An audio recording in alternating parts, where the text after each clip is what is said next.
Very good morning, ladies and gentlemen. My name is Sudha. I'm working as a volunteer for Shout4Help. It's my privilege today to invite you to the second edition of SFH panel discussion. Shout4Help is a technology-enabled platform founded by Mr. Abhiram Kandur to save lives, defeat poverty, achieve social justice, and help the stressed. It has over 450 philanthropist experts in the areas of legal, finance, education, and healthcare. These experts are giving back to society by offering their expertise in philanthropic spirit for free. Today, I'm honored to introduce Mr. Sailesh Shah, the advisor for Shout4Help, and is a moderator for today's panel discussion, Career Options in the New Normal. He believes every crisis is an opportunity. He has led globally reputed organizations for over 30 years and has been seeing them over times of crisis. I request Mr. Sailesh to introduce our eminent panelists, set the context, and begin the session. Thank you. Good morning, ladies and gentlemen. Thank you so much, Sudha, for introducing me. We have a phenomenal topic, massively of import today, that is finding and keeping careers in a new normal. The pandemic has changed our lives to no end in our lifetimes. And a lot of us are faced with issues about whether the companies we work with will survive, and if they survive, will the kinds of jobs we do survive, etc., which is looking at it negatively. So if we turn that and figure out what kinds of opportunities we can create for ourselves and go beyond, it would be useful. To help us through the thinking on this, we have two phenomenal panelists today. Vinuta Gokhale is a seasoned HR professional and brings over 20 years of global hands-on HR experience in managing performance, in developing various change management techniques, and designing organization development for business needs. She's currently one of the founders of Thrust, a specialist HR consulting firm. Her longest experience was with one of the world's leading IT services companies, Cognizant. Our second panelist is Reba Thomas Manoj, who also has over 20 years of experience in leading human resources with focus on talent strategies for startups and for multinational organizations. Her experiences have involved building scalable and sustainable talent strategies that enable organizations to attract, to hire, and to retain talent for a long time. She partners with Vinuta as the founder of Thrust and has had a significant career with Kelly Services. To set the context for the panel discussion, ladies and gentlemen, the following requests are necessary for us to ensure that the discussion goes well. When you are not speaking, may I request each of you to have switched off your microphones. If you have headphones available, please look like aliens by putting on your headphones so that you're able to hear the panelists a little better. Ensure that if you have any questions, don't wait to ask them later. Just type your question into the chat room. If you need to leave the panel discussion in a hurry, you can just say so in the chat room and leave. We will understand if that is necessary and there is an emergency around you. Besides that, I think we should be good to go. We are also live, by the way, on both Facebook and YouTube. And we have several people watching us there as well. There will be a few seconds time delay between the Zoom call and the goings on Facebook and YouTube. Bear with that, please. Over to Vinuta. Vinuta, if you can introduce yourself once more and get started. I'd appreciate it. Thank you so much again. Thank you, Sudha. Thank you, Sailesh. Um, Hello and good morning to everyone on this platform today. As Shailesh mentioned, this is, if I may refer to it, a really hot topic for all of us. It has impacted everybody in the job market today. So we have a short presentation. Give me a second. I will just start with that. And we hope that this will help to kind of trigger some thoughts for a discussion and also stay with you and resonate going forward. So looking at getting ready for a new normal seems to have become the buzzword today. New normal and beyond, are we prepared to kind of build a career for ourselves in the fast changing situation all around us? So we'll jump into it today to kind of first set a context and try and understand what has the pandemic created in the job market today, right? The COVID-19 situation that we are all living through is an unprecedented crisis and in turn has possibly triggered an unprecedented response from all countries in introducing several containment measures to achieve what everyone refers to as flattening the curve, keeping health as a primary concern. However, this in turn has had a severe impact on all economic activity and thereby also leading to a contraction of economy, which, as we all are aware today, has led to a fall in paid jobs. The impact of this, however, has been fairly uneven across different sectors. If we were to try and look at it further, there are groups of people who are self-employed, who possibly work in the informal sector, have been very severely impacted by this entire situation. They would not have a safety net, which a lot of organizations today are trying to offer for their employees, right? No retention schemes, no unemployment insurance, etc.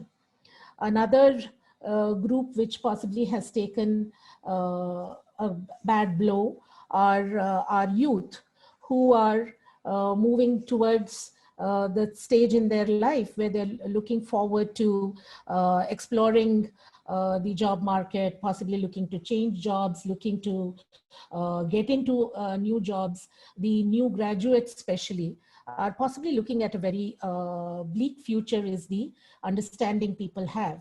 And another sector which has been severely impacted have been women in the job market.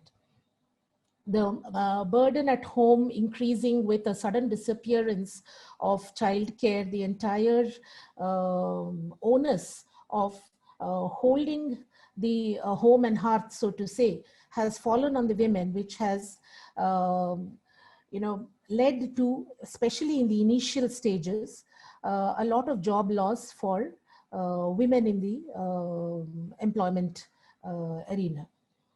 And this message is, if we look around us, constantly reiterated and shared around us in the newspapers, in any media source that we look at. On one hand, there are possibly individuals who are just merely surviving. On the other hand, opportunities are opening up, and there are a group of people who are absolutely thriving. Their business is possibly meeting targets far beyond what was expected. So this kind of reinforces for us the kind of inequalities and the kind of uneven impact which has fallen disproportionately on different groups. So in this scenario, there are for us a number of questions that come to us. There are a number of unknowns that we face. Remote work is something which everybody is talking about. It has more or less been normalized today. However, what happens if you cannot work remotely?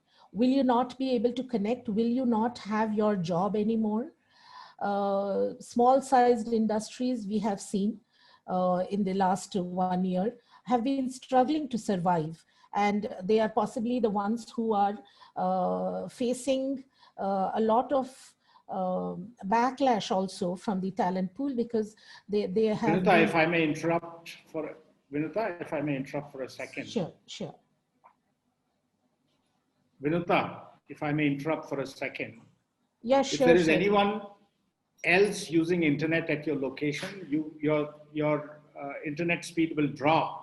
So you'll have to do two things. One is ask them to switch off their use of internet. And two, if you start seeing your internet drop, please ensure that you've switched off your video. But you can't switch off your video because you're actually displaying. So just make sure that nobody else is using the internet. Thank you. Thank you. Yeah, we are good here. So is my voice wobbling, or is it not audible? It's okay now. It was wobbling for a few seconds. Oh, I'm sorry about that. Sometimes it just goes up and down. So yeah, coming back to this. So, you know, the impact has been fairly in an area which is not really completely clear and not something that we know. So that again gives rise to the question, what is it that recovery will look like?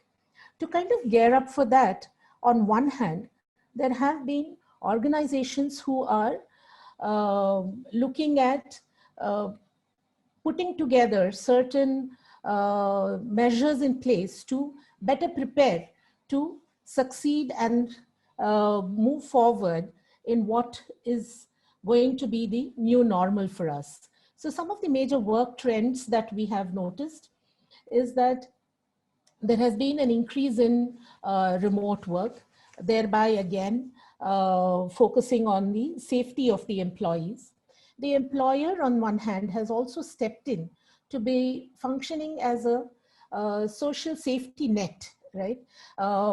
Mental health support programs, stress management programs are no longer good to have benefits. They have actually moved to the arena of a must-have benefit at the new workplace.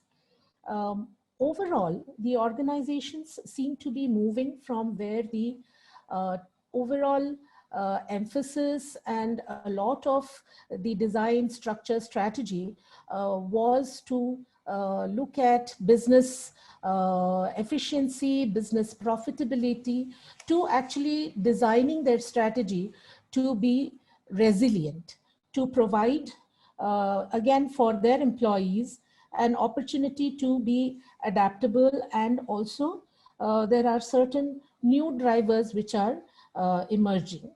In all of this, now let us kind of shift to look at if organizations are putting in this kind of effort to ensure that there is a robust workforce, workplace available for us going forward. As individuals, what is it that we can do? Sometimes, actually, in crisis, there is possibly an opportunity. So is there an unexpected opportunity in this entire pandemic scenario that we are facing today? I would like to introduce here a term which is used by psychologists and social anthropologists, liminality. Liminality actually talks about the in-betweenness, the movement or transition from a phase which we are very comfortable in to moving to something that is unknown. And the COVID situation, if we look at it today, we have had to let go of our ways of working, the way we approach, right from applying to a job to actually getting and working the job. The known ways are slowly going away. And what to do is something fairly unclear. Each one is possibly trying to find their own method and their own strategy to reach that. I'll just spend another 2 minutes on trying to kind of understand the word liminality or the context of liminality in our situation. It has been, shown that there are certain very prominent characteristics of this phase of being that we are in. One is the ambiguity, right? When you are in transition, there is a kind of suspension of norms, and there is an opportunity to be really, really creative, to think outside the box, to kind of apply a lot of novel new ideas.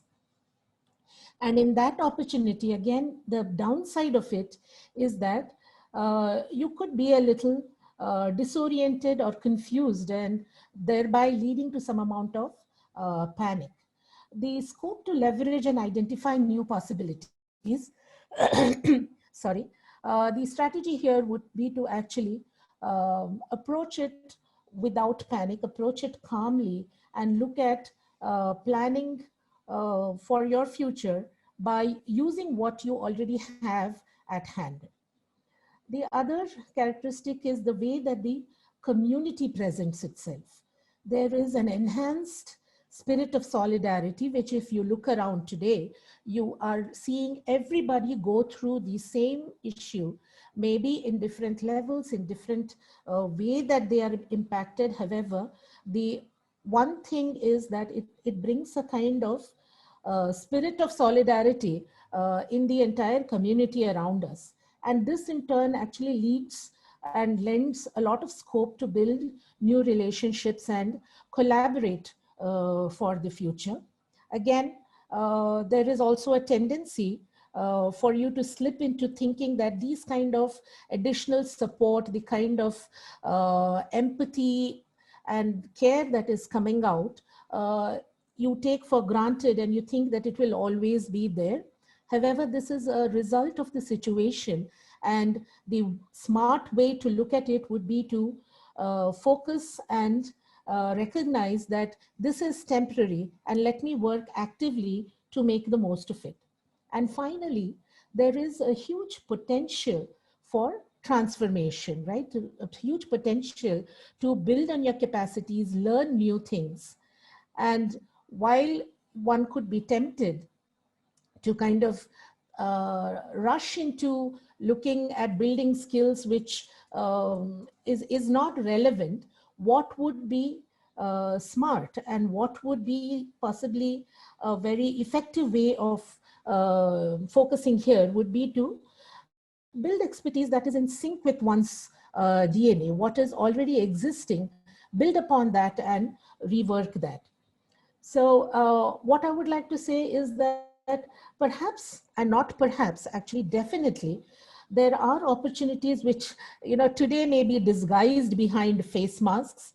And the crisis actually has provided for us a chance to reevaluate and actually collectively reimagine our future. So I would request Reba to kind of walk through the rest of the presentation, where we would like to focus more specifically on the behaviors and strategies that we could employ and leverage the existing condition to our benefit. Thank you. To talk about, like we've been discussing, a very pertinent topic, and probably which has impacted all of us in many ways, and not just around us but globally. And the way all of us have responded to the situation is something which we are ourselves probably surprised as to where we ever prepared for it. How is it that some of us have been lucky to survive and thrive, or many of us who are also struggling because of the adverse impact it has had on us. So I just want to kind of walk us through some of the businesses that are directly impacted through this COVID situation in the last few months. And I think this is not breaking news. All of us have seen this happen around us. Some of the industries have been so severely impacted that one is surprised or wondering whether it will ever recover. Recreation and air travel, for instance, which had actually become a part of everyday, planning in one's life, or something which everyone look forward to, with days like the end of the year that's coming, when one is usually planning holidays or getaways. Today everyone's just thinking about how to spend the weekend or the New Year Eve at home, rather than on the beaches of Goa or on at hill stations, because travel as an industry itself does not seem to resurrect in the near future. So is the state with hotels, which has its direct impact. Fitness, which was again a buzzword around, and there were mushrooming of a lot of these fitness clubs and gyms around the country, have been severely impacted, while uh, probably a lot of us are continuing to focus on these aspects from the four walls of our home. As a business, where these have been severely impacted, and the timeline whether it would ever resurrect or revive is unknown to us. Real estate and construction. Um, Everyone wants to have a roof over their head, but with the entire construction industry coming to a standstill over the last several months, the whole concept of moving to cities, buying homes, um, you know uh, people traveling for jobs, uh, with apartments, or the culture of communities growing in different metros, have all come to a standstill, or has slowed down. While there is some signs of revival, one is still struggling to see whether, with the whole work from home concept that has now emerged as a fairly successful model, at least in the interim, the whole concept of a floating population that would be available to uh, come and buy homes is probably going to happen. Does this mean that the future is dim, or all businesses are suffering? Not really. The whole concept of e-commerce has boomed like never before. Probably, I doubt if there is anyone around who is now not familiar with using a payment app, or an online, or visited an online shopping site, because it's not just a privilege or an option, it's almost become a necessity, right? Every retail vendor is currently on Amazon and the likes of Flipkart, and many more which are coming up in its own uniqueness and design. So e-commerce as an industry has seen an unprecedented growth. Even apps like House Party, I'm sure some of you all have heard about it, has apparently seen some 50 million signups in the just last couple of months. And Zoom's usage, which is what is connecting us right now, has increased from 10 million daily users to 200 million daily users. So there are this whole industry of e-commerce and portals which are only set to grow further, because one is now unable to think beyond this particular concept. The other aspect is in terms of the medical and sciences. It survived, it continued to. We did see a lot of, I would say, limitation or unpreparedness, even to kind of manage some of the COVID-related situations. But the whole concept of having to visit hospitals has again, become almost a redundant approach, with the medical science or the profession itself now available online, and the whole need for one to be constantly keeping themselves healthy, reaching out to healthcare professionals for guidance and inputs, has again created a totally new industry in that space. So while we have been seeing a few businesses getting impacted, some of them have also recognized how to survive or revive in this model. The hotels and restaurants that we spoke about have moved beyond the a dine-in kind of a facility to takeaways or delivery very successfully. In fact, I think during those severe lockdown times, the only companies that were recruiting were the Swiggies and Zomatos of the world, and Dunzos, and there are a lot more that have suddenly come up all over. So switching from a dining facility to a what's called as a cloud kitchen concept has ensured that they've not only been able to, survive, if not earn profits, but also looking at the whole concept of promoting their services through a digital advertising concept. There are less of billboards around the city, and you actually see a lot more of the marketing that's now inevitably required to be done digitally. So how do we really prepare ourselves for these um, opportunities that are shaping up even in these difficult times? So one often has to wonder whether the ecosystem around us is going to give us opportunities, and little do we focus on how do we build our own brand, and how do we really prepare ourselves for these new opportunities that are coming in. Something which has often been overlooked is our ability to build our own brand. What does that mean? That simply means, how does one see you based on how you would like to be seen? Is someone, for example, even looking at simply your resume, whether if it's posted on LinkedIn, if it's posted on job portals, or if you're presenting it to a potential job employer, is it presenting the kind of brand or who you are in the way you would like to be seen and shown? This is something which has to be focused on as an individual if we are at a stage where we're either looking for jobs, or we're looking to change our jobs, or probably just ensure that even within a secure, so-called secure job right now, we have opportunities to grow and promote ourselves. The other very critical element which has become a reality around us is the need to be comfortable and, as I call it, an ally with social media. Today, if I've been a recruiter for most part of my life, and one would often just, during some of the years that went by, the only place one would try to understand a candidate would be through the resume, and then the face-to-face interview when the candidate walks into your office. But today, the recruiters are compelled to and find the most feasible option to view who a candidate is even before you have your first conversation, through the presence that you have on the social media.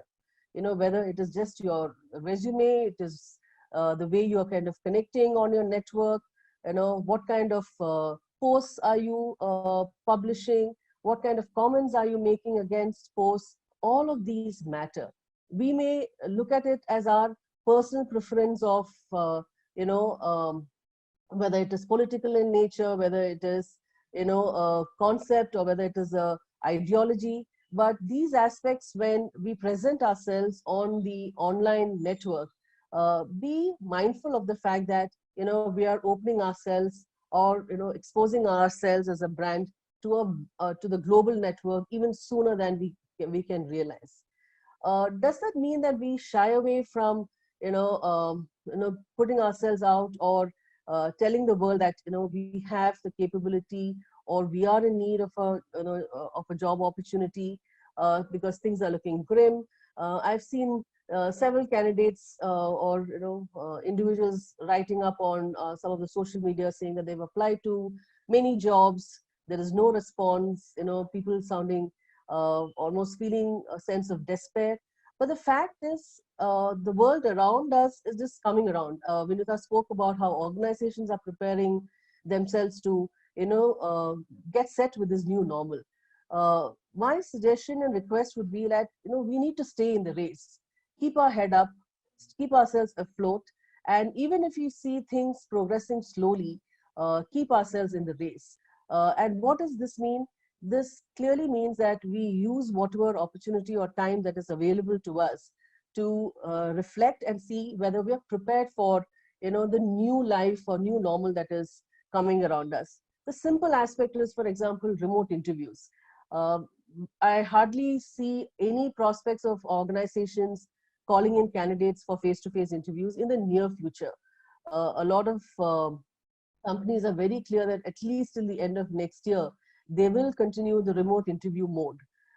And what does that mean for you and me as a candidate is very simple, that it is just that little box that projects us through a Zoom call or a Google Meet that will present ourselves to a prospective employer.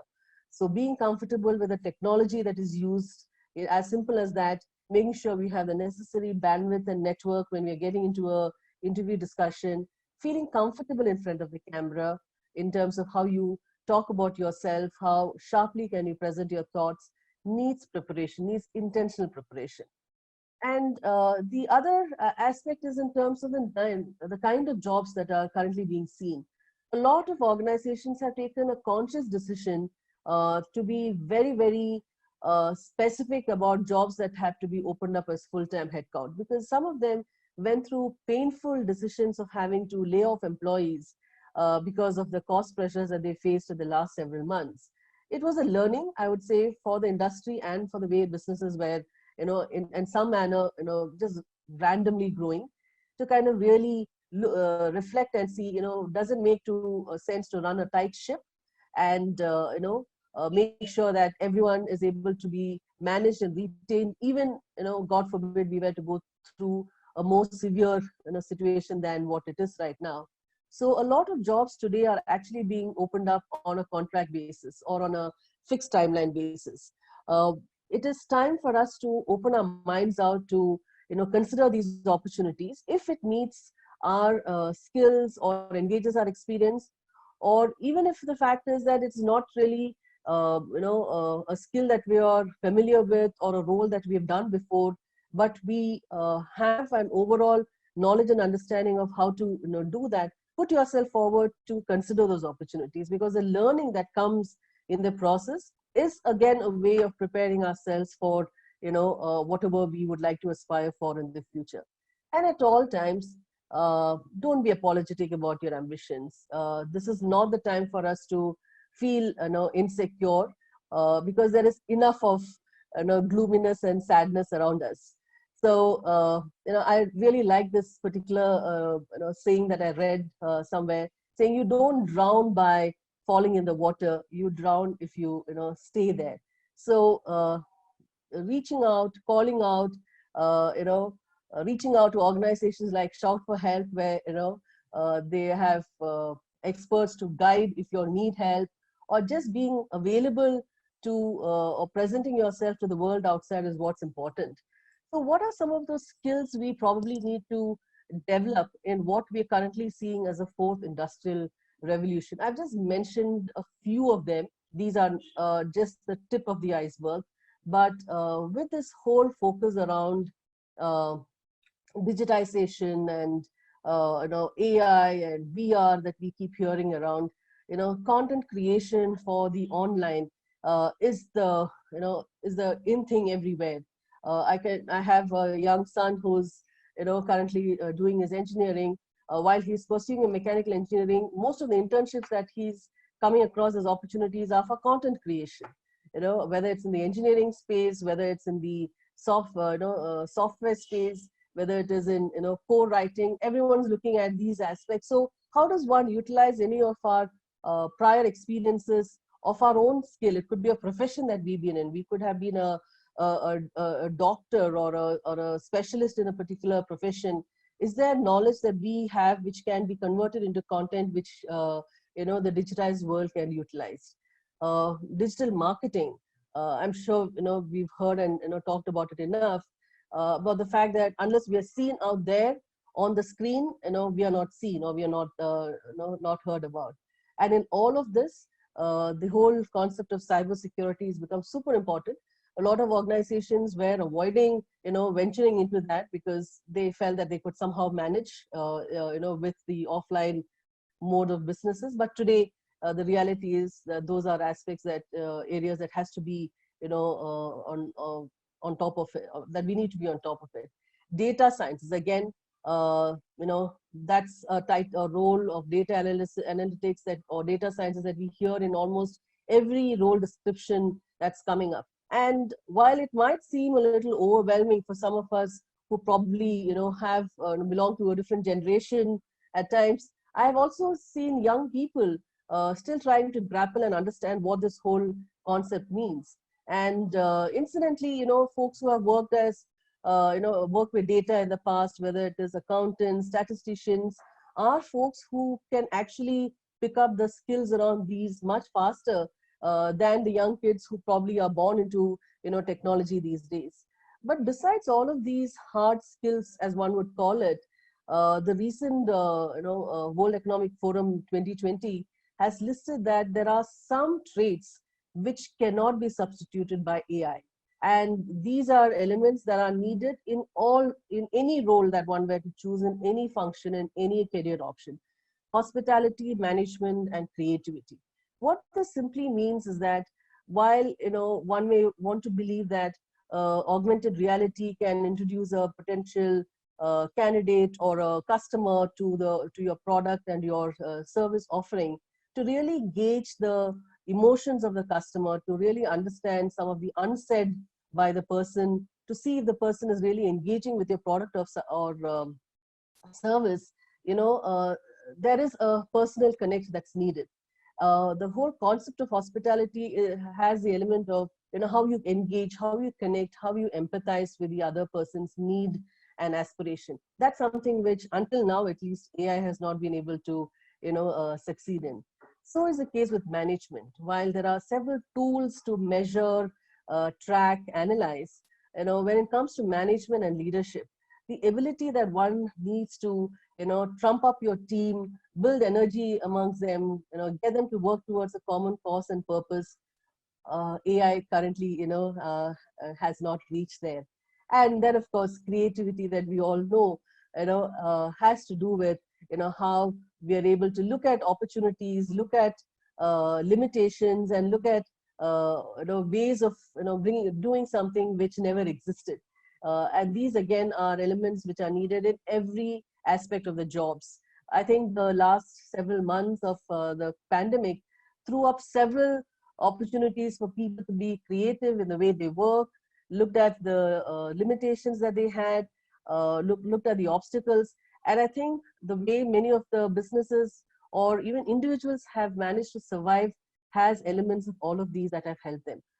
So besides these kind of skills, I think the areas that we really have seen which will help us succeed in this new normal are the ones which I've just listed out here. Adapting to situations which we are not familiar with, being open to the learning opportunities that it provides. How quickly can we pick up the opportunities of what this is going to create in terms of the new businesses or new careers that we can kind of pick up. I talked about creativity, so I'm not going to going over that. Problem solving, again, we still haven't really got a grasp of how to really navigate through this. We all would like to believe that we figured out the new normal and what post-COVID is going to look like, but it's far from that. I think the roadblocks or the issues that we're going to face are not going to be easily solved unless we have a mind open to solving problems rather than being part of the problem.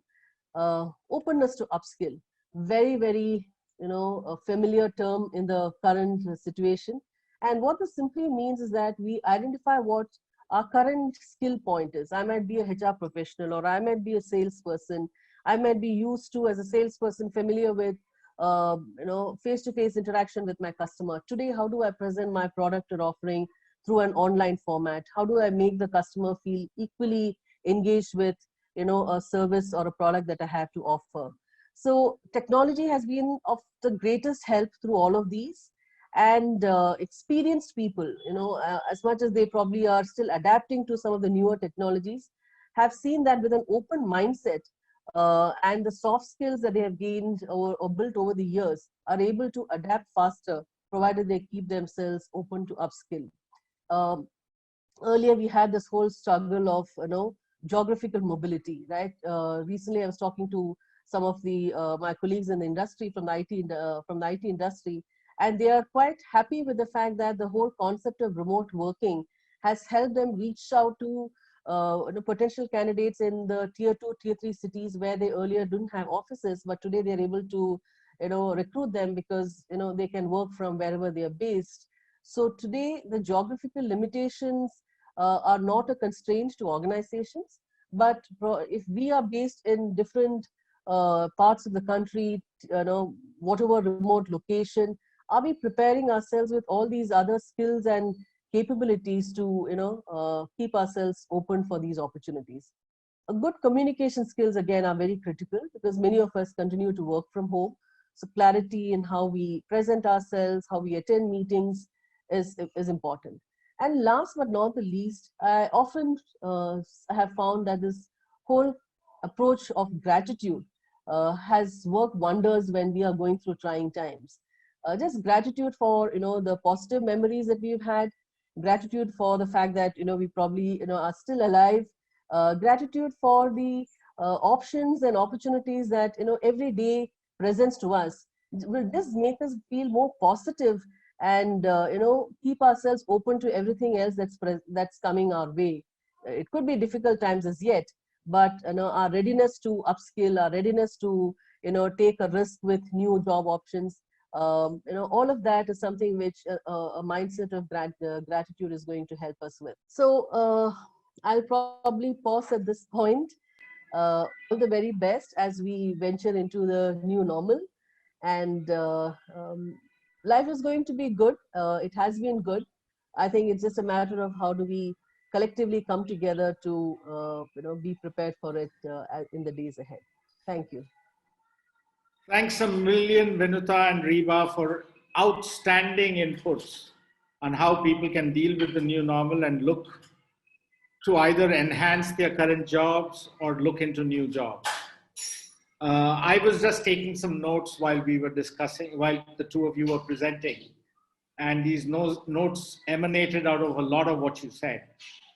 One area that I thought was very useful was that both the kind of job that you did is changing thanks to the new normal, or because a set of industries are going through hoops of change, there are alternatives emerging as a result. So there were 3 points I made. One is there are industries that are at the forefront of economics today. Economics, technology, environment, technology, and e-commerce are clearly at the upper end of that spectrum. And 2 solid examples related to the environment and e-commerce and technology of people who become extremely rich during the new normal are Elon Musk, who makes the Tesla vehicle and sends people to space and sends products to space. And the second is Mukesh Ambani. Both have become, Elon is the second richest man in the world today, and Mukesh Ambani is in the top 10.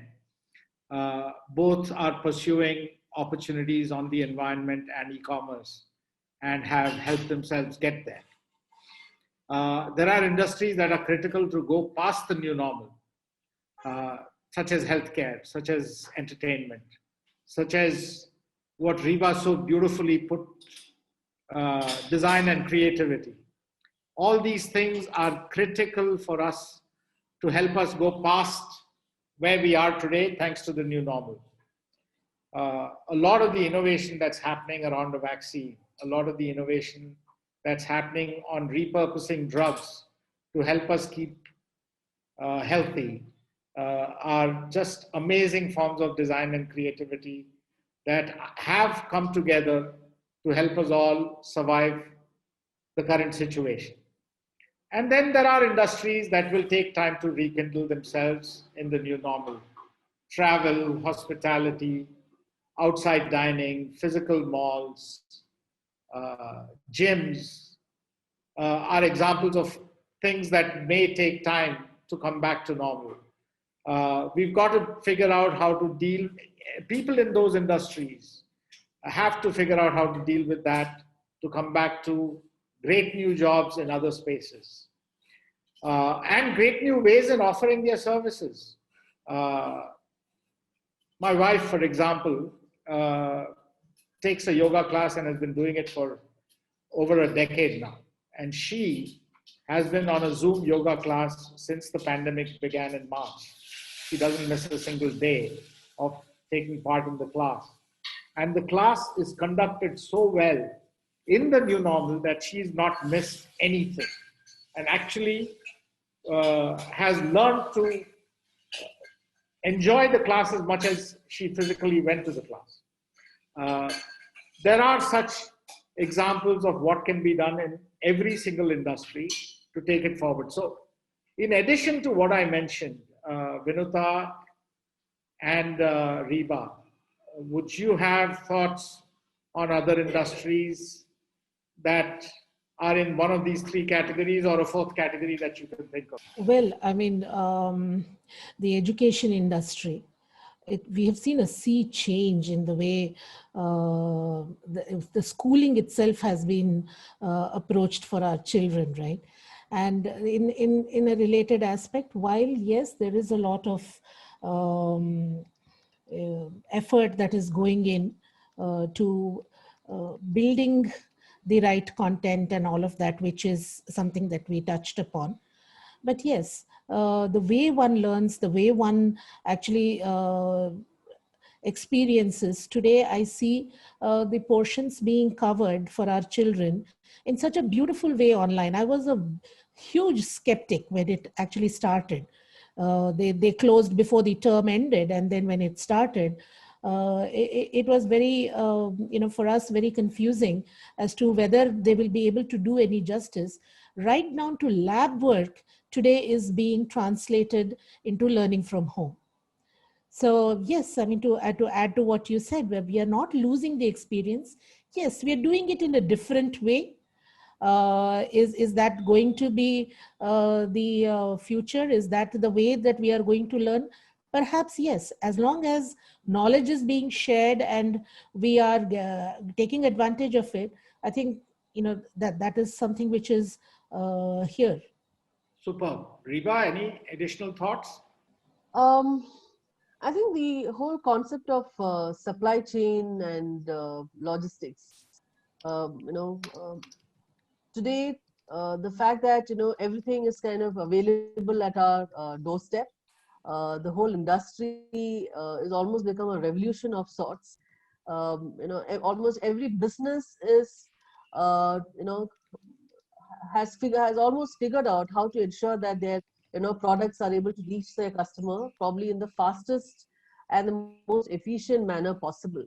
Uh, and while some of these existed in the past, I think the full potential has been tapped into in the last few months because it almost became the only option. So, today one can just sit within the four walls of your room and practically, order anything and everything, including, buying a house. So, I think the whole concept of ensuring, your services or products are reaching, the whole supply chain mechanism that has been built, I think has been an industry that has really taken off very well. And then we touched upon the concept of AI and VR, which has gone into such heights that one was unable to even figure out whether such options were ever feasible. Recently, I was talking to a friend of mine who said that she visited some location in distant Europe through the whole augmented reality concept, and she felt that she was almost there, except that she didn't feel the breeze around her.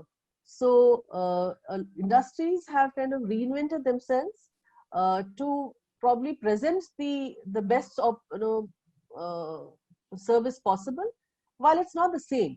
I mean, that's something which we have to now start recognizing that it's not going to be the same anymore.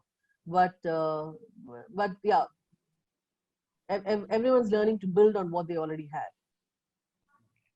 Brilliant.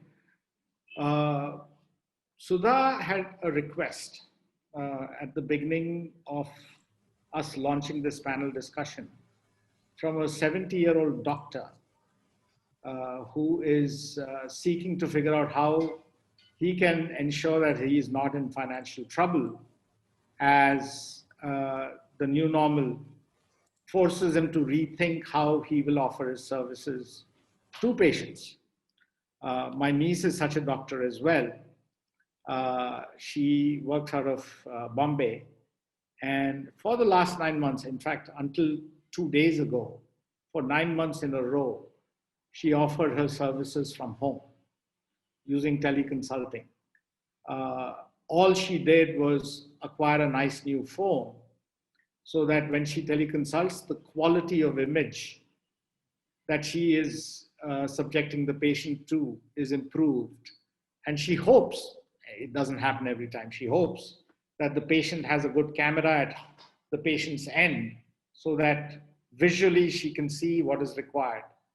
Today, she's able to ensure that patients are able to get to diagnostic centers where tests need to be done, which are kept COVID free. She tries to ensure that when patients get exposed, they are offered enough prophylaxis to avoid getting the virus. And yet sometimes the virus does happen. And she's been able to ensure that the patient gets to know fast enough so that the patient can be cured before the virus takes over the patient.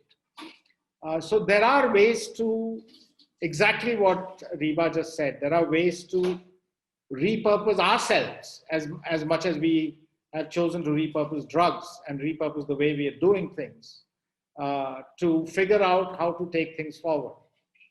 The other question, there was a very important revelation Vinuta made, which is, we're going through a whole host of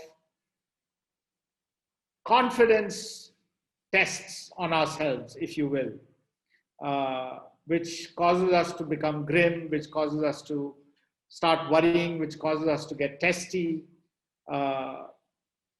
There are ways, and I request both of you to talk about it. There are ways for us to figure out who we are so that we are able to better position ourselves for different types of jobs, and we can actually get mentored into doing so. So may I request both Reba and Vinuta to talk about tools and tests that are available to help us go through that process.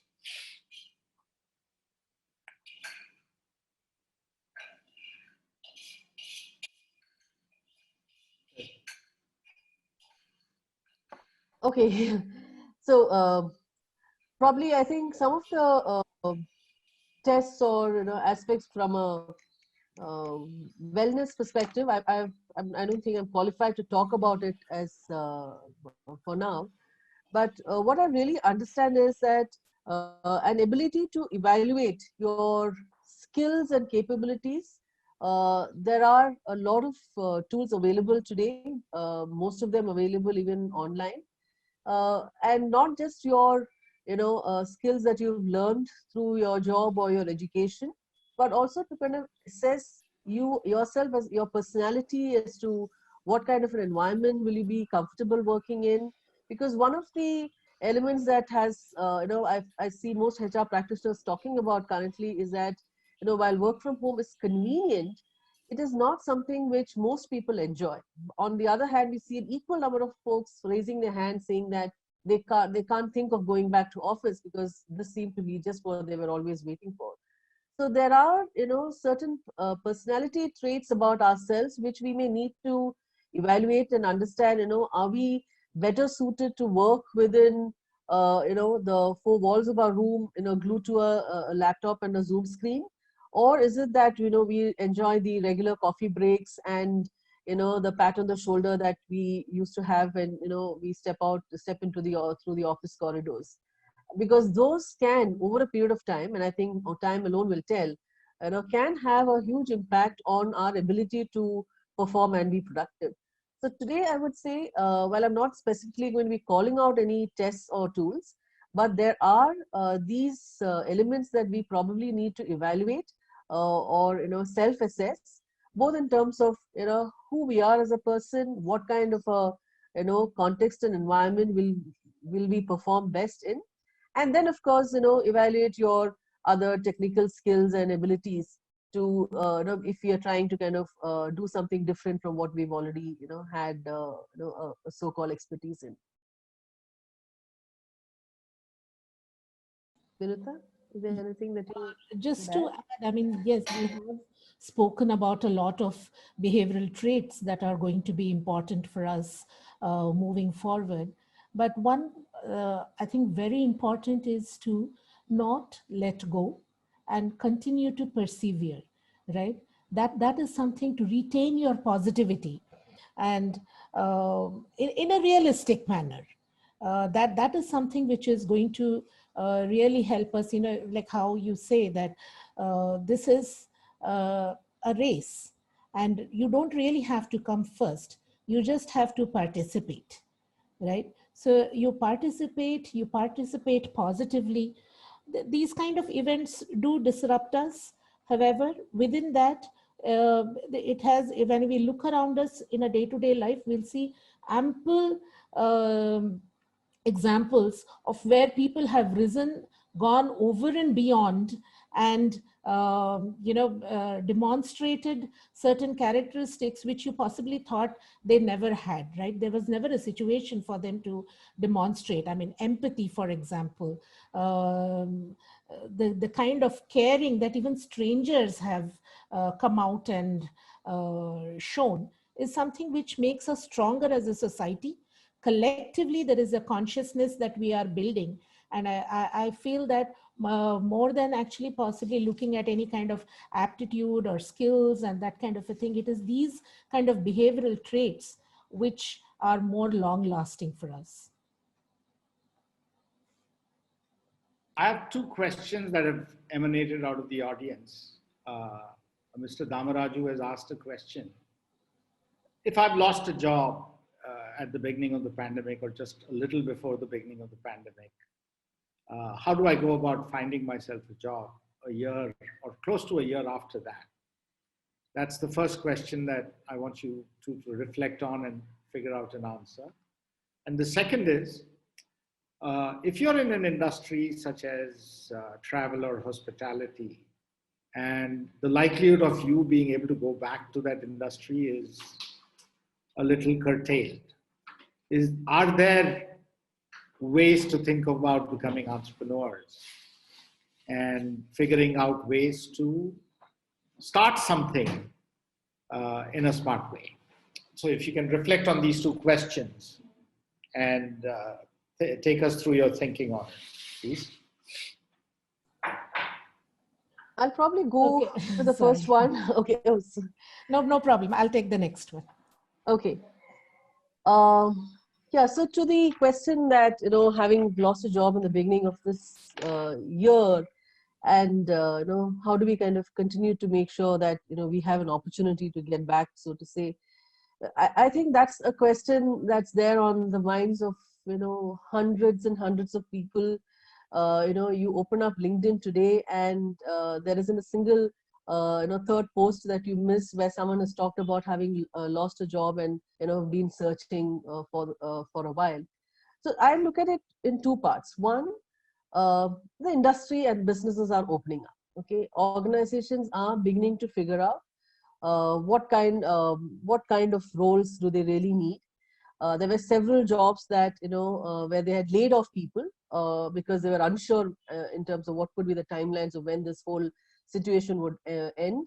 So even though they knew the roles were important, they had taken the unpleasant decision of having to lay off folks. So a lot of rehiring has started. In fact, recruiters across the industry today are struggling to find candidates. The number of references they're seeking around the job portals are kind of getting richer by the day. So things are beginning to look up. Yes, the last 7-8 months was fairly grim. I mean, one would just apply and hardly have a response and wonder, what would ever happen. So one, what I would state is that keep yourself, like I called out earlier, keep yourself in the race. Don't give up yet. There's no need to give up. Second, evaluate what your skills have been. If you've been a working professional, look at what you've been doing, whether you've been a salesperson or a software engineer. I don't really know what the background is, but look at your skills, the industry that you worked in. Look around and see if these are industries or skill sets that are still relevant. Are there organizations that are looking for them? And go into a targeted approach. Identify 4 or 5 organizations at a time. Look up their career pages. See if they have jobs that are posted for your kind of a role. Another important approach could be to see if there is anyone from within your network, your friends' friends, who could, just make a reference of you. Surprisingly, most recruiters today are again flooded with resumes. Anyone and everyone is applying, is what they say. So a reference is something which they would rather value, because they know that someone has really thought through the person and the job. So look into your network. I was recently reading somewhere that possibly reaching out to the network that you've least connected with in the last few years might be the most valuable one, right? So reach out. Um, and keep yourself upskills. Pick up at least one new learning, because when you pick up one new skill, it's just going to add to a kind of a confidence that you probably never existed before. So try these, and I would just say, stay there. Opportunities are available. Go for it in a very targeted and a focused manner. I just want to add 2 points before Vinuta. Uh, Beautifully put, Reba. I mean, the 2 points I want to add to what you just said is, one is, a lot of what you have learned can get used in another industry. A neighbor of mine who worked in telecoms for the last 10 years fell out of a job because his company shut down just before the pandemic. In fact, 2 months before the pandemic, his company shut down. He obviously wasn't able to look for jobs or find jobs. But in several conversations with people like me, he figured out that his skills were useful in the financial services industry, although he'd learnt them in the telecom sector. And he applied and got a job within 2 months in the financial services industry. Surprisingly, he got that job in Australia.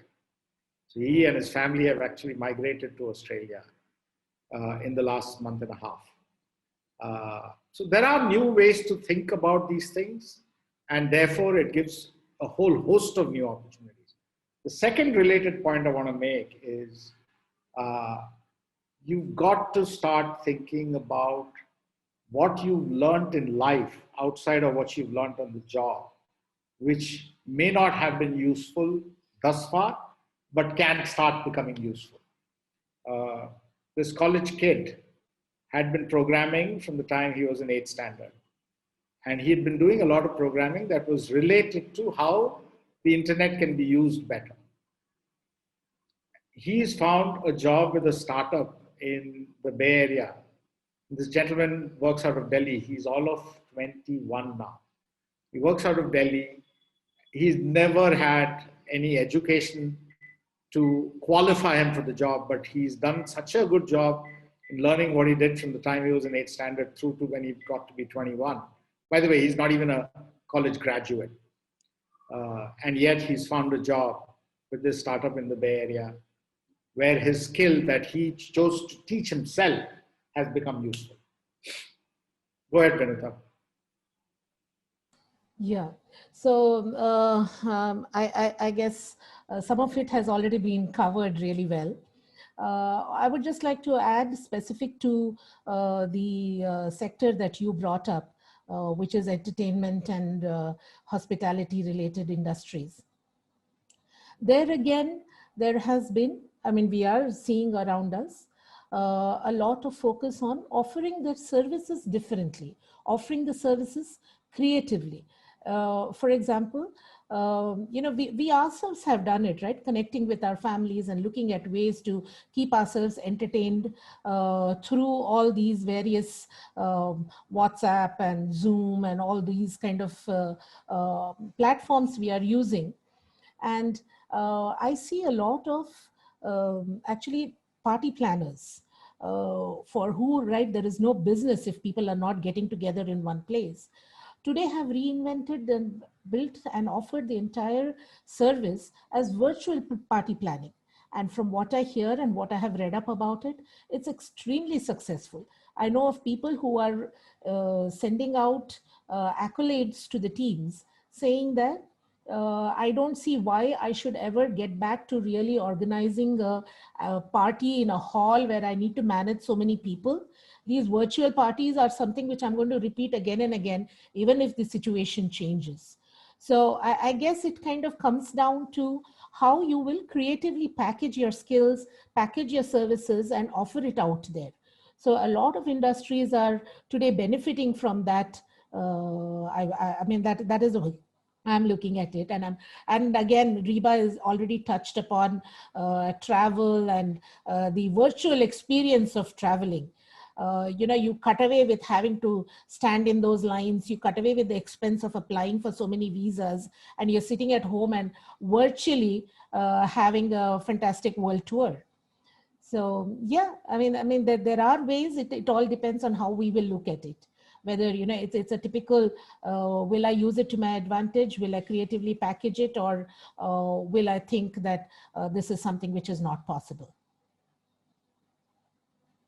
There's one other question that's just come in from Venu, which is how to improve one's chances of finding a job in a COVID economy. You answered that in several ways, but this is a very pointed question. Actually more to Reba than to Vinuta, I would think, because this question is about, when times are bad, how does one go about finding a job? I mean, in any bad circumstances, whether it was 2008 or whether it was 2014 or it's today, when bad times came, how does a person go about finding a job? And more so in a new normal. So. Right. So I know we've kind of spoken about in many ways in the last hour, but just to kind of reiterate and I'll probably make it a little more granular. Today, since the whole concept of meeting candidates in person has gone away, having walk-in interviews have gone away, everything, the entire recruiting process from an organization perspective is online, and they're completely relying on AI in a very big way. So what does that mean as a candidate to me is that, have I prepared myself for potential opportunities, using for the platforms through which I have an opportunity to get hired? So right from the way my resume is prepared, if I'm applying to a specific job, today it's not really a recruiter who's going to sit and scan through your CVs. It is going to be screened through an AI tool. So does your resume, call out terms or skills which the job is looking for, is an important element to factor. So, just copying pasting the same resume you created 7 months back may not really get you where you want to be. Second, when an opportunity to have a conversation with a recruiter or with a hiring manager comes in, preparing yourself against the role that you've applied for, with specific experiences to be spoken about, presenting it in a manner that you're able to impress through the way you communicate. So it's not about the usage of good English that I'm referring to. What we're referring to is the way you're able to bring your thoughts together on why you think you're relevant for the job. Third, in order to even get to that opportunity, and I spoke about it briefly in the past, is make sure that you're using every possible network that you can reach out to. Today, people are more open to be supportive. You may be seeing a lot of posts on LinkedIn saying that if you need my reference, if you want me to put in a word for you, just drop me a comment. Don't feel shy, don't feel awkward about it, because we are all in the same boat. If not today, someone's going to be in it tomorrow. So people have opened up that whole concept. I mean, kindness, which was actually a diminishing trait, has actually, found an opportunity to resurrect itself in many ways, because unless you are kind, a lot of, just sheer survival, has become a big question. So people are kind of realizing that, it is not the ambience in which you live, it's not what you can project, your most expensive wardrobe is of no relevance, because it's only a mugshot that's there on this call that people can see. So one has realized that there are bigger elements. People are willing to help. So therefore, reach out, prepare yourself, and present yourself in the best possible manner. Keep yourself updated with what the industry is changing into and make those connections right. Time will make it happen. I mean, that's where I would probably leave it at that.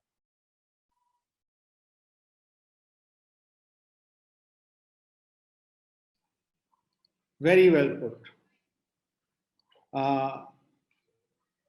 I have one last question, and if Subbu Garu is online, he may be able to answer it as well. The largest number of people that come to such meetings end up being from IT services, willy-nilly. They may be from other sectors, but a lot of them are from IT services. It's a sector that's shown both resilience and a significant positiveness in its way forward. Subbu Garu has been involved in that industry for several years, and so was I. And so was Vinuta, in fact. If all of us can share our thoughts on how people in other sectors also could find ways into this sector, it may help, because the sector is really showing signs of great growth. So if I can start by asking Subbu Garu. Subbu, by the way, just for everybody's knowledge, Mr. Subbarao Jayanti is also an advisor at Shoutforhelp, and comes from an extremely strong technology background and has lived for a significant portion of his life in the US. Rao Garu? Yep. Morning, Salesh, and morning, Vinuta, as well as Reba, for having consented to join this particular today's webinar. Good. Thank you very much. And I welcome all the participants also who are in the webinar as of now. Well, we all have seen the knowledge economy, which has contributed significant prospects for the Indian diaspora, and it is going to really continue because, as the earlier speakers and then all of us are well noted, the technology is going to be an inevitable tool to function with societies. So societies are now shaping using technology as an enabler. So when technology is perceived as an enabler for economic growth or for a larger cause to solve complex societal problems, I think technology play is going to be the dividing factor, and it will be permanently be there. For the community of Indian upcoming, career prospects for the students and professionals, in my own observations of the landscape in this particular sector, probably I think this pandemic has accelerated the adaptation of the emerging technologies much faster than most of the matured economies have thought. So, as Vinuta and Reba has noted, the emerging technologies, either it could be a artificial intelligence or blockchain or cybersecurity, which are correlated and then cohesively now getting tied up. So, we have seen, as Vinuta and Reba has mentioned, education is getting delivered remotely, which has never really been perceived it could happen. And I have been observing healthcare delivery in a remote sense over the last 10 years. So it has become now a new accepted norm to most of the people, because earlier it used to be a kind of feel and touch kind of a delivery mechanism. It is now straight away disrupted that method of delivery. So technology is going to play a significant role in the societies, whether it could be matured economies or emerging economies. But the emerging economies has a larger opportunity to embrace the latest of the technology without not investing huge capital, otherwise which has got invested by the matured economies. So it's a very interesting observation what I have seen. The emerging economies are going to embrace technology much faster than the matured economies in some sectors. And, India is rightly poised for driving the knowledge economy to the world. I foresee by 2030, I think Indian workforce will become global workforce in a remote sense to contribute. It is not only limited to technology delivery, but most of the chemical engineers, mechanical engineers are remotely assisting through AR, VR, large complex projects all over the world. I think it has opened up a new dimension by adopting and usage of the technology. These knowledge workers in India has significantly getting benefited, probably as we all are seeing a new normal which is going to settle in the next couple of months to a year. In the low touch economy, I think technology is going to be a pivotal contributor. So from the high touch economies, we have now migrated to a low touch economy. And this low touch economy scenario is going to continue worldwide. Then, technology is the only enabler to sustain it and make it plausible in the coming, decades. So I think most of the technology entrepreneurs are associated skills relating to technology delivery in India are going to significantly benefit it. That's my thought process. Vinuta, any thoughts? Yeah, I mean, like he rightly said, definitely technology as an industry seems to be the primary job creator. However, I would just like to say that when that industry thrives, there are so many other related jobs that come up. Now, if I take my own personal example, right, in the 90s, late 90s, mid 90s, when I just started my career, I do not have a technology background. However, I made my career in the technology industry. And a lot of us got into and grew with the industry, learned a lot of things. And I think similarly, if you're going to see a boom now, there's going to be so much more that is going to happen. So yes, and today we already spoke about it. We have a lot of alternate career paths for people who are already knowledgeable.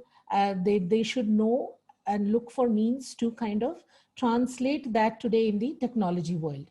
So, teachers going online, creating all of that impact online is possibly a way of maximizing and looking for more and more careers where one particular sector is possibly going to be creating a lot more jobs.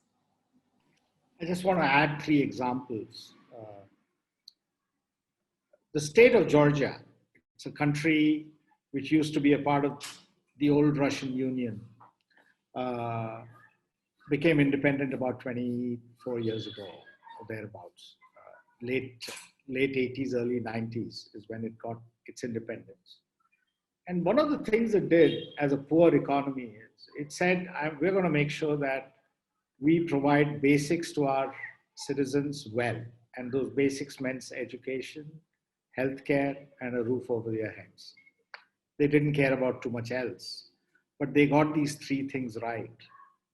For a small economy, it's grown from a per capita income of about $450 in 1995 to about $11,000 today, which means it's about 3.5 times per capita in comparison to India. But most important, they have the lowest COVID incidence amongst the East Bloc countries because they have phenomenal contact tracing and they have ensured that the database and health records of each individual are used to their benefit. That opportunity alone in India, which is bound to be important for all the states in the country, is going to be so big. There are going to be lots and lots of opportunities for doctors. In relation, 24 general physicians practicing in the states of New York and California were inducted by Watson, the software platform that IBM uses for helping the process of artificial intelligence, have for the last 6 years been working on how data from individuals can be used to improve their healthcare. So imagine doctors who are past their prime helping IBM do this. The third is the example of a friend of mine, a mechanical engineer who worked with Ingersoll Rand for close to 15 years on the shop floor, decided that he's going to train himself on SAP for the manufacturing sector. He just upskilled himself for 6 months. And today he leads the SAP practice for Cognizant out of Boston. So I'm giving examples of how, A, you can use your skills in a new area, and you can upskill yourself into an area which is related to what you've done in your past. With that, we'd like to hand this back to Sudha to call closure to today's panel discussion. Sudha? Yes. Yeah. Thank you so much, Sailesh and Vinita, Reba. You have given such a wonderful positive news about the job industry and all. So we are so thankful to you all. Thanks so much for all of you, the participants too. So we would like to end the session here. If you would like to summarize anything, Shailesh, you can. No, we're good. We're good. I think we're good. The points have been so well elaborated by Reba and Vinita that I don't think we need to summarize anything. It was just very well done. I really appreciate the time and the effort they took to put what we needed to hear together so that we leave this session with a positive bent of mind and look forward to finding careers for ourselves in a better way. Thanks, everyone. Really appreciate you coming. Thank you so much. Thank you. Thank you. Yeah. Bye. Cheers, everyone. Thank you. Bye. Thanks, Subbu. Bye. Thank you, Shailesh, for the opportunity. Thank you, Sudha. Yeah. Thank Bye-bye. you. Bye. Thanks, everyone.